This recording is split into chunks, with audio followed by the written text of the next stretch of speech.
Salam, salam sejahtera bagi kita semua dimanapun kita berada. Mari kita sambut dengan tepuk tangan menyambut hari baru. Hari ini hari Rabu 16 Februari 2022. 16 Februari 2022. Injil kita hari ini adalah Injil Markus. Injil Markus bab 8. Saya ulangi sekali lagi, Injil kita hari ini, Injil Markus, bab 8, ayat 22 sampai 26. Bab 8, ayat 22 sampai 26.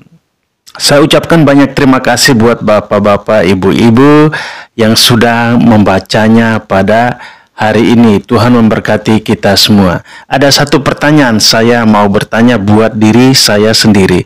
Di manakah Yesus menyembuhkan orang buta? Di mana? Bagi yang sudah membacanya, pasti sudah tahu ya. Apakah orang buta itu ketika bertemu dengan Yesus bisa langsung sembuh ketika minta tolong atau ketika diantar oleh orang-orang? Apakah bisa sembuh? Kali ini berbeda Bapak Ibu ya. Kali ini agak sukar. Jadi tidak langsung sembuh. Itu Bapak Ibu. Jadi penyembuhan orang buta di kampung Betsaida ini, di kampung Betsaida ini membutuhkan proses. Prosesnya sampai 2 tahap. Dan agak sulit ya, penyembuhannya agak sukar. Yang pertama kali kita lihat Bapak Ibu, Yesus harus membawa orang buta itu keluar dari kampung itu dan menjauh dari orang-orang. Lalu Yesus menyembuhkan orang buta itu. Ternyata penglihatan orang buta itu masih samar-samar seperti bayang-bayang saja. Padahal Yesus telah meludahi atau telah oles ya dengan ludah di mata orang buta itu. Tapi masih bayang-bayang saja ketika Yesus tanya, apakah engkau sudah melihat? Katanya masih samar-samar seperti pohon orang. Ya, masih samar-samar. Nah, itu di tahap yang pertama. Lalu tahap kedua. Tahap kedua, Yesus meletakkan lagi tangannya pada mata orang buta itu. Maka orang itu luar biasa sungguh-sungguh melihat dan telah sembuh. Sehingga ia dapat melihat segala sesuatu dengan jelas. Luar biasa Bapak Ibu. Mengapa Yesus melakukan penyembuhan bertahap? Ini perlu kita tanya untuk diri kita sendiri. Makanya saya bertanya untuk diri saya sendiri. Mengapa Yesus melakukan penyembuhan bertahap?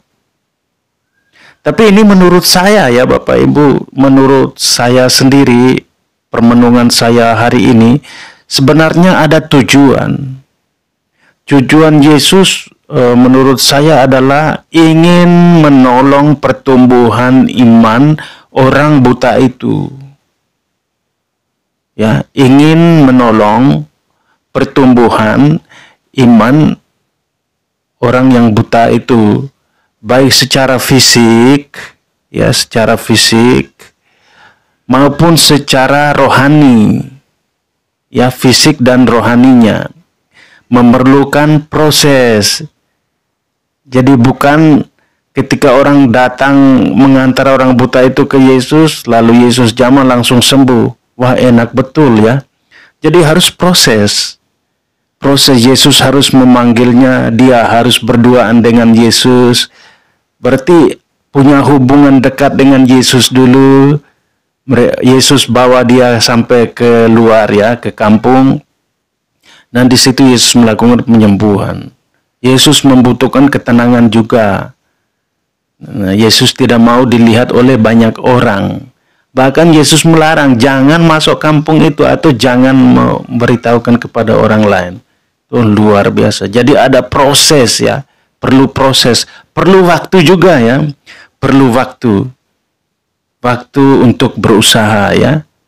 Jadi begitu pula kita, Bapak Ibu, begitupun saya, begitupun Bapak Ibu, kita harus sabar.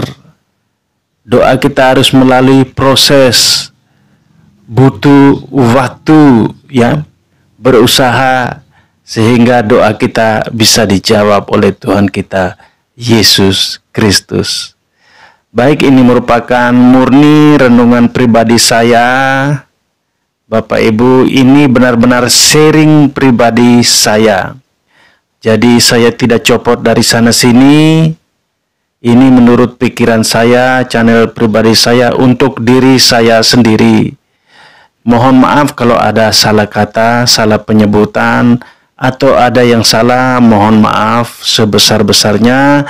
Saya minta dukungan Bapak Ibu untuk mendoakan saya juga, kita saling doakan, dan juga mohon dimaafkan. Kalau ada yang ingin mau mendukung saya atau memperbaiki, silakan kolom komentarnya di kolom komentar maksud saya, ya. Terima kasih banyak. Baik, seperti biasa, mari kita hening sejenak. Dalam nama Bapa dan Putra dan Roh Kudus. Amin. Tuhan Yesus Kristus, terangilah mata hati kami, ajarilah kami agar selalu dekat padamu. Dikau kami puji kini dan sepanjang masa. Amin. Dalam nama Bapa dan Putra dan Roh Kudus. Amin.